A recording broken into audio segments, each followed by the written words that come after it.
بسم الله الرحمن الرحیم. السلام علیکم ورحمت الله وبرکاته. نننی ویډیو د حنین د غزوې په اړه باندې ده چې دته ولې د حنین غزوه ویل کیږي او دا کله واقع شوې ده. حنین طائف ته نږدې یو ساحه ده چې د مکې معظمې څخه یو څو میله لرې پرته ساحه ده. نو د همدې له امله ورته د حنین غزوه ویل کیږي چې دا په حنین ځای کې واقع شوې ده.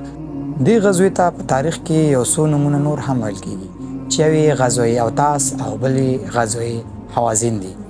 اوتاس ورته د دې له امله ویل کیږي چې په دې کې د اوتاس قبیلې هم شرکت کړی و. حوازن ورته د دې له امله ویل کیږي چې حوازن قبیلې هم په دې کې شرکت کړی و یا غزوه د دې له امله شروع شوې وه. لامل د فیښېدو یې دا دی چې کله مکه فتح شوه نو رسول الله صلی الله علیه وسلم د په مکه معظمه کې ډلې قبیلې راتللې او د رسول الله صلی الله علیه وسلم سره به بیعت کوو. د حوازن قبیلې او د ثقف قبیلې داسې فکر وکړو چې دا خو به لویه بې شرمي وي تر څو مونږ ورشو په خپل لاس باندې رسول الله صلی الله علیه وسلم ته تسلیم شو.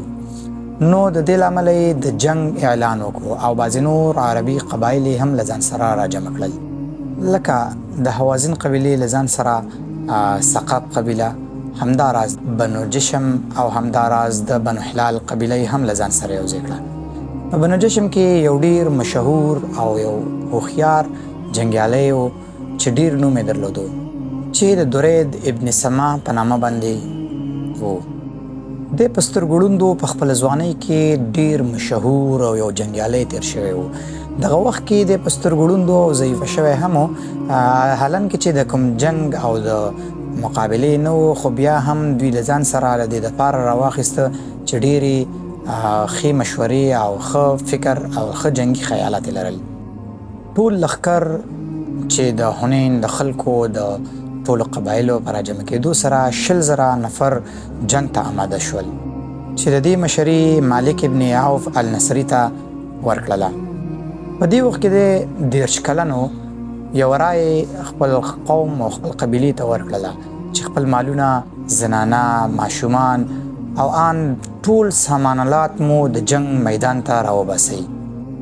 رسول الله صلی الله علیه وسلم ته د دې خبر راغی. رسول الله صلی الله علیه وسلم یو صحابي د عبدالله ابن ابي حضرت الاسلامي رضی الله تعالی عنه د دوی منځ ته ولېږه. ورته یې ویل یو څو ورځې د دې خلکو سره تېرې کړه، پوره معلومات یې وکړه تر څو په تا خبر نشي او ما ته خبر راوړه. هغه ورته خبر راوړو چې داسې ټول آماده شوي همداراز کورونه یې فریخي، ماشومان، زنانه او څاروي ټول د جنگ میدان ته راوتي دي. رسول الله صلی الله علیه وسلم د جنگ اعلان وکړو. د رسول الله صلی الله علیه وسلم په مکې معظمې کې 19مه ورځ وه. د هجرت په 8م کال 6 د شوال د شنبې په ورځ رسول الله صلی الله علیه وسلم د 12,000 صحابه کرامو سره چې 10,000 یې د مدینې منورې څخه راغلي او 2,000 تازه دمي مسلمانان ول، د مکې معظمې څخه د حنین په طرف باندې ووت. د مکې امیر عتاب ابن اسید رضی الله تعالی عنه چې د اسلام په تاریخ کې د مکې معظمې لومړنی امیر هم بلل کیږي، دی په مکې معظمې باندې امیر وټاکو.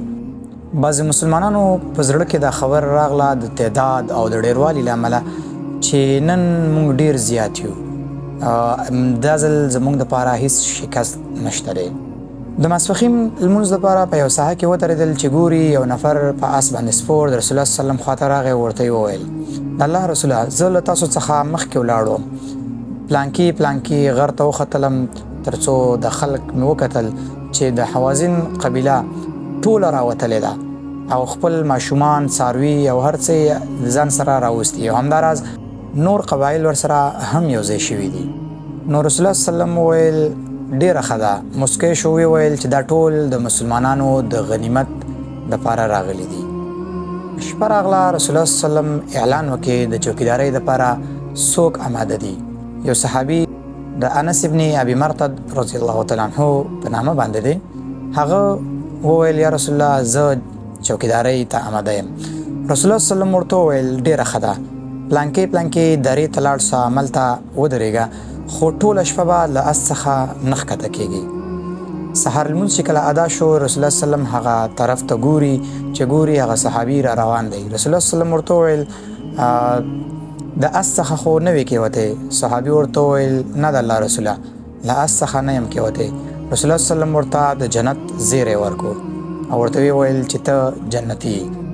حرکت یې وکړ چې حنین ته ورسېدل د شوال د میاشتې 10 تاریخ د چهارشنبې شپه وه. مالک ابن عوف د دوی څخه مخکې په هغه درو کې خپل کسان ځای پر ځای کړي وو او ډېر په مهارت سره یې ټول کېنولي ورته ویلي وو کله چې مسلمانان راښکاره شي ټول به په یو وار سره حمله کوئ. د پښمني وخت کې رسول الله صلی الله علیه وسلم صحابه کرام ټول آماده کړل، صفونه یې برابر کړل او جنډې دوی ته وسپارلې. رسول الله صلی الله علیه وسلم په خپله په یو قچر باندې کېناست او د حنین د میدان طرف ته یې حرکت وکړو. سهار وختي و، تیاره لا خپره وه چې دوی هغه درې ته رسیږي. یو ناڅاپه په دوی باندې د غشو حمله شروع کیږي. داسې غشې ورباندې راورېږي لکه شګې چې ورباندې راوشیندل شي. لکه برا ابن غازب رضی الله تعالی عنه صحیح المسلم باندې د حدیث ثابت دی. هغه فرمایي د داسې یو قوم سره مو جنگ راغی یا د داسې یو قوم سره مخامخ شو چې د هغوی یو غشی هم خطا نه تو. ټول مسلمانان تیت و فارت شول. خالد بن ولید رضی الله تعالی عنه هم سخت زخمی شو.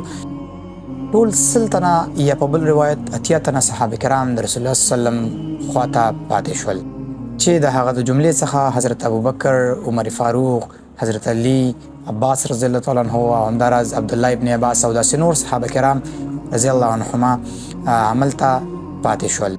رسول الله صلی الله علیه وسلم غږ وکړو: ای خلکو زما طرف ته راشئ، زه د الله جل جلاله رسول یم، زه محمد ابن عبدالله یم، زما طرف ته راشئ. او وی ویل زه ریښتونی پیغمبر یم، زه د عبدالمطلب زوی یم. حضرت عباس رضی الله عنه د قچر واګي کلک نیولی و. رسول الله صلی الله علیه وسلم دعا وکړله او بیرته یو یو صحابي د رسول الله صلی الله علیه وسلم خواته راجمع کېدو ترڅو بیرته جنگ ته ادامه ورکړي. مسلمانانو یو ځل بیا د دښمن په لور جګړې ته مخه کړه او دښمن ته داسې مرګونه ځواب ورکړل چې ټولې تیښتې ته اړ کړل. خپل مالونه، ښځې او ماشومان یې ټول په میدان کې پرېښودل او مسلمانانو ته د غنیمت په حیث کې پاتې شول.